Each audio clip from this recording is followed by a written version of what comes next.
उन बड़ी बातों को पहले दिखाते हैं। 7 पन्ने का है ये डॉक्यूमेंट। इसका शीर्षक है towards rule of Islam in India, यानी भारत में इस्लामिक शासन की ओर। और इसके नीचे लिखा है internal document not for circulation, यानी यह अंदरूनी दस्तावेज है, इसे सार्वजनिक नहीं करना है। इस डॉक्यूमेंट में क्या क्या लिखा हुआ है वो समझिए। दूसरे पन्ने में लिखा है कि भारत में 9 जिलों में मुसलमानों की आबादी 75% से अधिक है। कभी भारत पर राज करने वाले मुसलमान दोयम दर्जे के नागरिक हैं। तीसरे पन्ने में लिखा है कि इनका ख्वाब है 2047 में मुस्लिम समुदाय के हाथ में भारत की सत्ता आएगी और इसके लिए इन्होंने खुद को 2047 का टारगेट दिया है। और यह दावा किया गया है कि अगर 10% मुस्लिम आबादी भी पीएफआई के साथ आ जाए तो बुज़दिल समुदाय को घुटने टेकने पर मजबूर कर दिया जाएगा। और भारत में इस्लामिक सत्ता स्थापित करने के लिए 4 चरण की प्लानिंग बताई गई।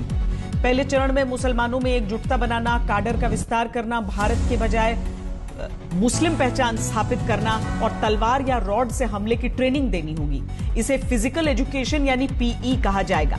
दूसरे चरण में पीएफआई के नेतृत्व में प्रदर्शन करना, दुश्मनों को ताकत दिखाना, दहशत से भर देना, पीई वाले चुनिंदा काडर को हथियार, विस्फोटकों की ट्रेनिंग देना, उन्हें सुरक्षा बलों की नजरों से बचाए रखना।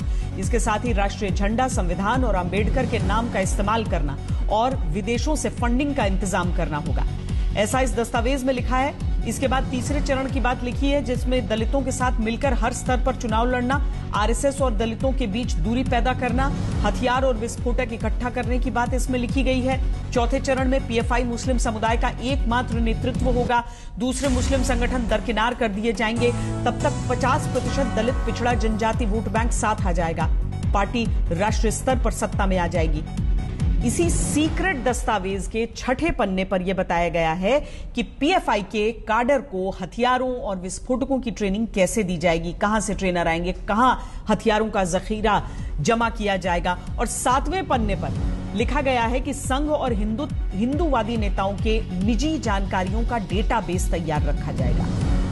और सबसे आखिरी पन्ने में बाहरी मदद का जिक्र किया गया है। इसी में लिखा गया है कि अगर भारत से युद्ध की बारी आई और काडर कम पड़े तो तुर्की जैसे इस्लामी देश से मदद ली जाएगी। तो यही है